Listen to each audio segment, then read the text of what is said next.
संगठित नहीं होंगे और अपने हकों के लिए उठेंगे नहीं, खड़े नहीं रहेंगे, आवाज़ नहीं उठाएंगे, तो याद रखना, अधिकारी हो या नेता, आपको शोषित करते रहेंगे। आप जीवन के अंदर शेर बनिए, बकरी मत बनिए।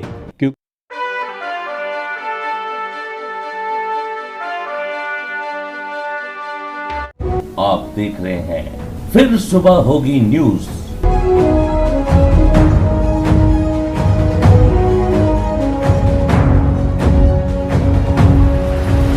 Breaking news. सेवा ही मेरी पहचान, शंकर सोनेजा, पैनल नंबर 26। नमस्कार, फिर सुबह होगी न्यूज़ चैनल में आप सभी का स्वागत है। मैं किरण जोशी ले चलती हूँ आपको आज की कुछ ताज़ा तरीन खबरों की ओर। उल्लासनगर शहर में लाइट बंद होने की समस्या काफ़ी बढ़ चुकी है, जिसके कारण लोगों को परेशानियों का सामना करना पड़ रहा है। वैसे तो लाइट सिर्फ शुक्रवार को जाती थी, अब कभी भी और कोई भी समय जाती है, कम से कम दिन में 5 से 6 बार, जिसके कारण लोग काफ़ी तकलीफ में हैं और परेशान हैं। इस मुद्दे पर हमने बात की समाज सेवक श्री नरेश तलरमानी जी के साथ।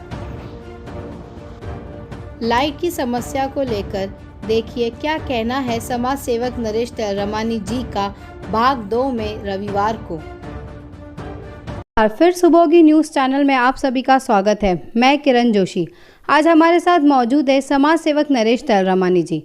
सर, मेरा आपसे सवाल है कि लाइट की तकलीफ़ काफ़ी बढ़ चुकी है और लोगों को काफ़ी परेशानियों का सामना करना पड़ रहा है। वैसे तो सिर्फ लाइट शुक्रवार को जाती थी, मगर अभी कभी भी जाती है। सर, इसका कारण क्या है? देखिए, उल्लासनगर के अंदर लाइट, आपने बिल्कुल सही कहा, पहले शुक्रवार के दिन शटडाउन करते थे, लेकिन आजकल ऐसे लग रहा है कि रोज़ शटडाउन है। अब तो मुझे लगता है कि एमएससीबी वालों को ये अनाउंस करना चाहिए, वैसे अनाउंस करते हैं फला दिन पे फला समय से फला समय तक लाइट बंद रहेगी, पहले ऐसे अनाउंसमेंट होती थी। अब इनको ऐसे अनाउंसमेंट करनी चाहिए कि उल्लासनगर में लाइट ये तारीख में ये टाइम से ये टाइम तक केवल रहेगी, उल्टा बताना चाहिए।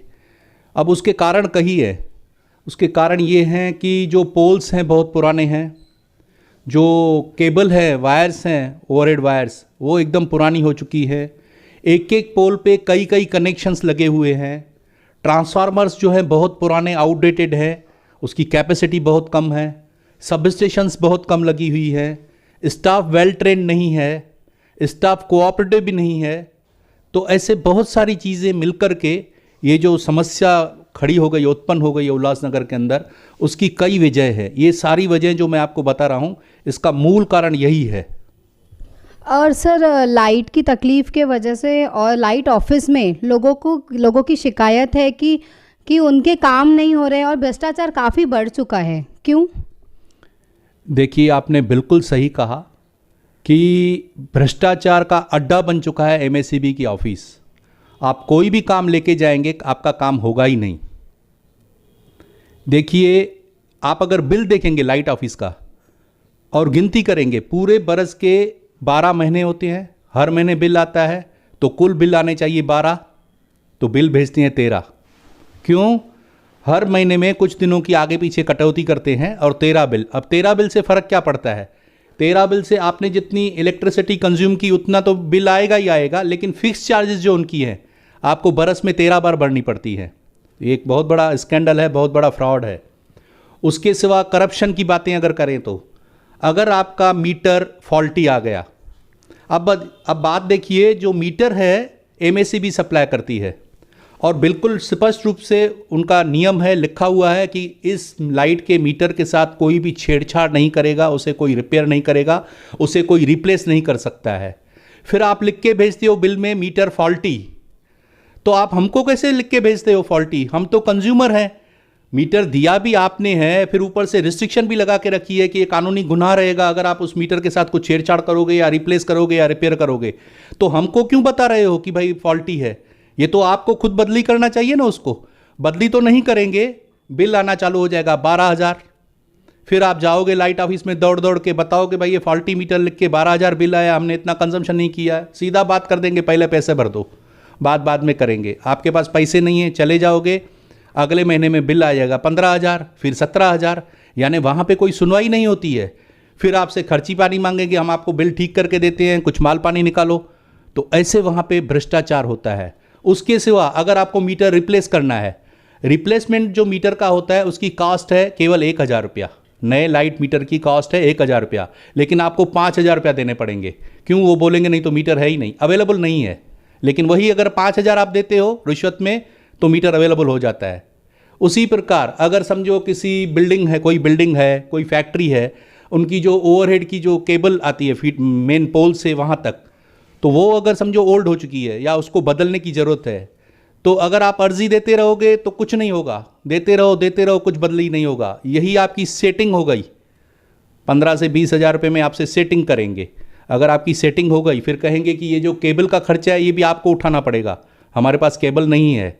फिर आप केबल लेके आओ उनके लिए, सर्विस वायर जिसको बोलते हैं, वो लेके दीजिए, तुरंत 4 आदमी आ जाएंगे, आपसे पैसा लेंगे, तुरंत आपकी एरिया की लाइट बंद करेंगे, 1-2 घंटे में पूरा काम करके चेंज करके दे के जाएंगे। अन्यथा उनके पास स्टाफ नहीं है।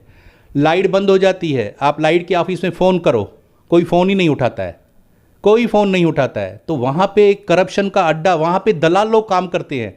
आपको 3 फेज़ पावर चाहिए, आपको नहीं मिलेगा। आप जुतिया घसा दो, कितनी मेहनत करो, कितने बार चक्कर काटो, कभी साफ जगह पे नहीं है तो कभी लिपिक जगह पे नहीं है।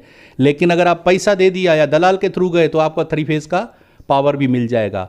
आपको आपके घर के ऊपर ओवरहेड वायर जा रही है, अब आप, मेरी जगह है, सीडी की जगह है, सन्नद है मेरी, तो मैं इसका मालिक हूँ। इसके ऊपर से मान लीजिए लाइट ऑफिस वालों ने अपनी वायर खींच ली, पीछे बाजू किसको लाइट दे दी, तो मेरी जगह के ऊपर दे रहे हैं।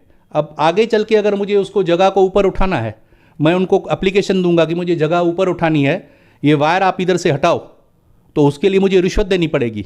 1.3 के हिसाब से चार्ज लेते हैं और बोलेंगे वो जो सर्विस वायर है वो भी आपको लेके आनी पड़ेगी, उसके सिवा जो चाय पानी देनी पड़ेगी वो अलग। तो हर चीज़ के लिए वहाँ पे चाय पानी है।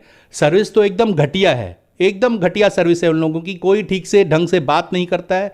आप लाइट ऑफिस में चले जाइए, आपको नीचे से लेकर ऊपर तक कोई भी आपसे बात करने के लिए तैयार नहीं होगा।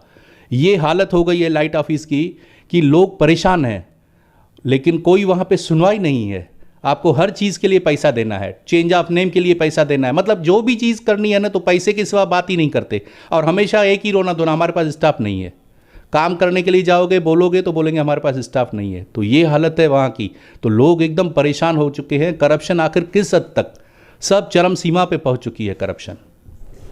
इसी विषय पर हम आगे की जानकारी लेंगे समाज सेवक नरेश तर्रामानी जी के साथ भाग 2 में। देखते रहिए फिर सुबह होगी न्यूज़ चैनल। देखते रहें फिर सुबह होगी न्यूज।